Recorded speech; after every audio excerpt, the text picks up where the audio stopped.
Assalamualaikum warahmatullahi wabarakatuh. Saya Muhammad Dafa dari SMP 1 Jakarta yang mengerjakan tugas video yang berjudul Kota Tanpa Buku. Kota Tanpa Buku.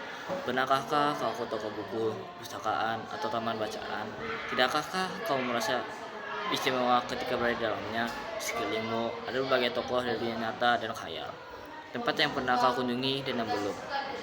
Informasi dan cerita dari masa lalu, masa kini, dan masa depan. Semua berpadu, semua berada dalam genggamanmu. Saya berada di antara buku. Tidakkah kau merasa menjadi raja dan ratu? Ruang dan waktu seolah menyatu tanpa batas. Kau bisa terbang, melintasi sekian negara, dan melewati berbagai zaman. Kau bisa menyelam ke dalam samudera, melayang di angkasa, bercanda dengan satwa, dan berkelana di tengah padatnya kota, juga di limba raya.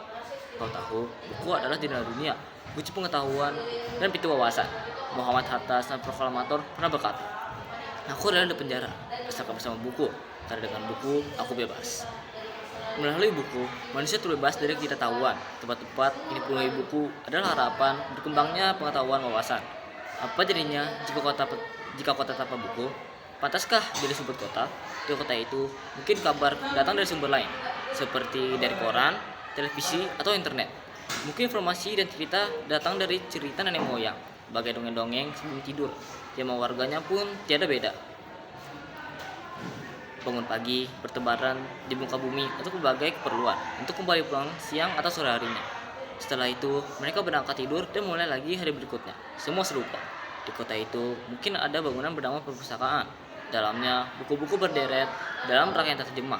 Tiada tangan, juga ada tumpukan buku di sudut-sudut sekolah yang sepi dan berdebu, jarang dikunjungi dan juga jarang dibaca. Buku-buku di sana terengok tanpa nyawa. Bagaimana dengan kotamu? Mungkin kau tinggal di tengah kota yang megah, atau di gang sempit, di desa terpencil, di sisi pesisir, atau di kaki gunung. Adakah perpustakaan, taman bacaan, atau toko buku di dekat rumahmu? Jika ada, apakah tempat itu menjadi wadah berkumpulnya anak-anak dan warga?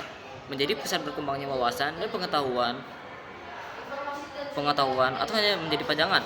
Maukah kau menjadi orang yang menghidupkannya? Kau bisa mengunjunginya dan mengajak teman-temanmu membaca dan berbagi cerita di sana. Jadikan tempat itu suatu kegembiraan dan pengetahuan. Jika tempat itu belum ada, maukah kau menjadi orang yang pertama menghadirkannya? Kau bisa memulainya dari sebuah sudut di teras rumahmu. Ajak teman-temanmu mulai langkah baru. Jangan biarkan waktu berlalu tanpa buku. Siapapun dirimu, bersahabatlah dengan buku. Dia akan menjadi teman setiamu sepanjang waktu.